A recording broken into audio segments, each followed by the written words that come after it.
Bonjour à vous. Voici le commentaire de l'Évangile de dimanche dernier, le premier dimanche de l'Avent. D'abord, on commence avec le mot « avant ». C'est important de le situer, même si on le vit à chaque année. Ça peut nous arriver qu'on oublie un peu son origine. Donc, du monde romain, adventus, qui veut simplement dire « il y a quelqu'un qui s'en vient ». On attend, on est dans l'attente. Il y a un personnage qui va arriver, il y a une venue qu'on est en train de préparer. Et elle était utilisée pour le roi dans l'Antiquité. Lorsque le roi annonçait sa venue, on était dans l'avant. On se préparait à la venue de celui qui allait venir nous donner des cadeaux. Celui qui allait venir dans notre secteur, le roi, quand il se déplaçait, c'était pour une raison particulière. Soit d'une construction de quelque chose, il y avait une infrastructure qui allait arriver de nouveau. Puis quand le roi passait, parfois on lançait des pièces d'or sur son passage. Pour les gens, il lançait des pièces d'or pour les gens qui l'acclamaient. Donc c'était une manière d'être acclamé, mais c'était une manière aussi en même temps de donner des cadeaux. Dans la foi catholique, on a repris ce mot-là en disant, nous autres, notre roi, c'est pas le roi terrestre, c'est le Christ. Alors, on a un temps pour préparer la venue de celui qui va s'incarner, celui qui va nous donner des cadeaux. Alors, le plus grand cadeau qu'il nous donne, c'est de nous sauver, de nous donner la vie éternelle, de nous relever de nos péchés, de nos fautes. Puis après ça, on pourrait dire plein de petits cadeaux qu'il nous donne à tous les jours, qu'on appelle les grâces. Il vient nous soutenir, il vient nous montrer l'amour que Dieu a pour chacun de nous. Donc, on réutilise un mot civil pour le mettre religieux. Donc, on se prépare. C'est 4 semaines pour bien célébrer le jour du 25. Ça aurait été triste de rien faire, puis d'arriver du jour au lendemain au 25 décembre. Alors, comme nos fêtes chrétiennes sont tellement belles et importantes, on prend le temps de réaliser qu'est-ce qu'on célèbre. Donc, en célébrant l'Avent, on se rappelle les 3 venues du Christ. Première venue, dans l'incarnation.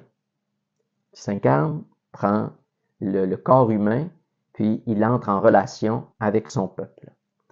Deuxième venue, celle qu'on attend, sa venue dans la gloire, lorsque la fin des temps sera arrivée, le Christ va se manifester de nouveau. Et troisième venue, celle qui est quotidienne, la venue du Christ dans votre quotidien. Êtes-vous capable d'identifier le plus souvent possible le Seigneur qui est passé dans votre journée? De vous rappeler simplement hier, est-ce que vous avez vu le Seigneur passer dans votre journée? C'est un petit exercice qui est à faire pour justement pas passer notre temps à dire « il n'est pas là ». Au contraire, nous ne sommes pas attentifs lorsqu'il passe. Alors, un exercice à redévelopper. Une phrase qu'on peut relever de l'Évangile de dimanche dernier, dans Saint Luc, au chapitre 21, verset 25 et suivant. Une des postures que le Christ propose, c'est dans cette phrase. Redressez-vous et relevez la tête.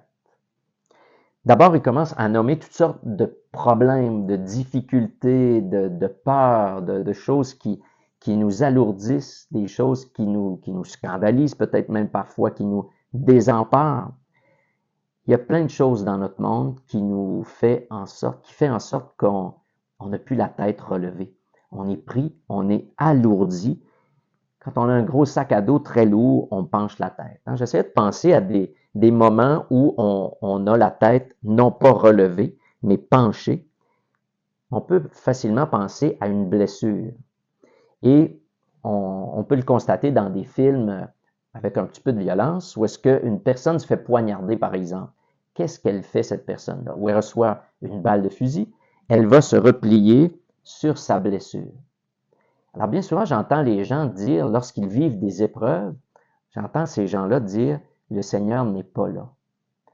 Eh bien, si je suis replié sur ma blessure, je ne vois pas devant moi, je ne suis pas capable de voir s'il y a qui que ce soit qui veut m'aider.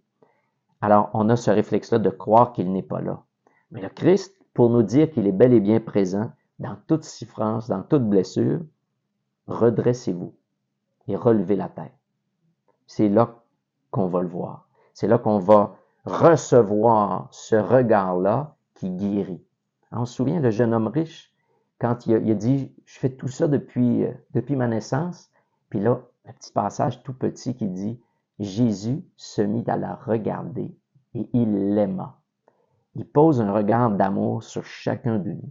Donc, quand il nous invite à relever la tête, c'est pour nous aimer. Puis c'est un regard, ce regard d'amour-là sauve. Une autre occasion dans notre vie où on est replié sur nous-mêmes, c'est sur le matériel. Dès qu'on est pris par toutes sortes de choses matérielles, on va le regarder, ce matériel-là. Un petit exemple tout simple, quand on reçoit un cadeau, on le reçoit sur nous comme ça, puis on regarde le matériel. Et qu'est-ce que font nos parents quand on est jeune, puis on reçoit un cadeau? Ils nous disent « remercie ». Fais pas simplement regarder ce que tu as reçu comme cadeau, relève la tête, puis remercie la personne qui te l'offre. Mais nous autres, tous les cadeaux qu'on reçoit, plus grands que le matériel, la vie, le salut, eh bien, qu'est-ce que le Christ nous dit? Un peu comme nos parents, relève la tête et vois que je suis là. Je suis celui qui t'a tout donné. Ça fait penser aussi quand un parent va chicaner un peu son enfant, puis il va lui dire une phrase célèbre, « Regarde-moi ». Il veut capter l'attention de l'enfant, puis là, il se passe quelque chose de sérieux. Tu regardes tes parents, ils vont t'enseigner quelque chose, ils vont te corriger. Ben, Dieu fait un peu la même chose. Regarde-moi. Dans ce regard-là, il va y avoir une guérison qui est là pour toi. Je suis là pour toi. À toi de dire oui, à toi de l'accueillir, cette grâce-là. Donc, le temps de l'Avent, c'est un peu comme d'aller au gym. C'est un temps où un peu, symboliquement, comme si on embarquait sur la balance, puis on s'aperçoit qu'on a pris un petit peu trop de kilos. Alors, c'est le temps de se dépouiller, de maigrir de certaines choses pour pouvoir encore plus accueillir le Christ qui se présente à Noël. La fête de la Nativité, faisons-lui tout l'espace qu'il faut. Et dans la deuxième lecture, Saint Paul nous dit « Faites de nouveaux progrès ». Est-ce qu'on est prêt à entendre aussi cette parole-là? Pas simplement à s'asseoir sur tous les beaux progrès qu'on a fait dans le passé, puis dire « Il me semble que je suis rendu assez loin ». Pour Dieu, tu ne peux jamais être rendu assez loin. Le degré de sainteté, pour un être humain, en tout cas, il est jamais terminé. On a à le faire progresser sans arrêt. Donc, de venir à l'Église, de s'arrêter pendant ces 4 semaines-là, c'est un peu comme d'aller au gym, puis de faire un peu plus d'entraînement, puis dire j'ai des choses à perdre pour pouvoir faire de la place encore plus au Christ dans ma vie. Quand il dit redressez-vous, alors si j'ai à me redresser, ça peut vouloir symboliser que je suis mort dans certains endroits de ma vie. J'ai pas laissé la vie me rejoindre, celle de Dieu. Je suis tombé, peut-être par le péché. Et le Christ dit, redresse-toi, mets-toi debout. Quand il guérit le paralytique, c'est ce qu'il lui dit, lève-toi et marche. Et être debout, c'est le symbole de la résurrection. Le Christ s'est relevé d'entre les morts. Il était horizontal, maintenant il est vertical. Donc, c'est un signe de la résurrection qui dit, redressez-vous. Il y a un effort à faire. Il y a une collaboration. C'est peut-être un peu trop dangereux de simplement dire moi j'ai tel problème et je confie ça au Seigneur puis il va tout régler. C'est pas de la magie, c'est pas à lui à tout régler. Il va entrer dans nos vies, mais il va avoir besoin de notre collaboration.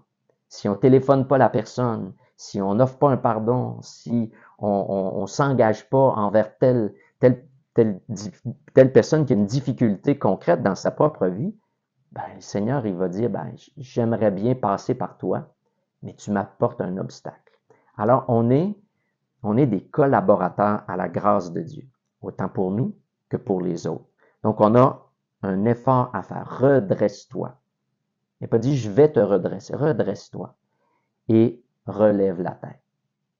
Alors, reméditons cette semaine cette belle parole de l'Évangile qui est très interpellante, qui vient nous stimuler à agir, à mettre notre vie en collaboration avec la grâce de Dieu qui doit opérer dans nos vies.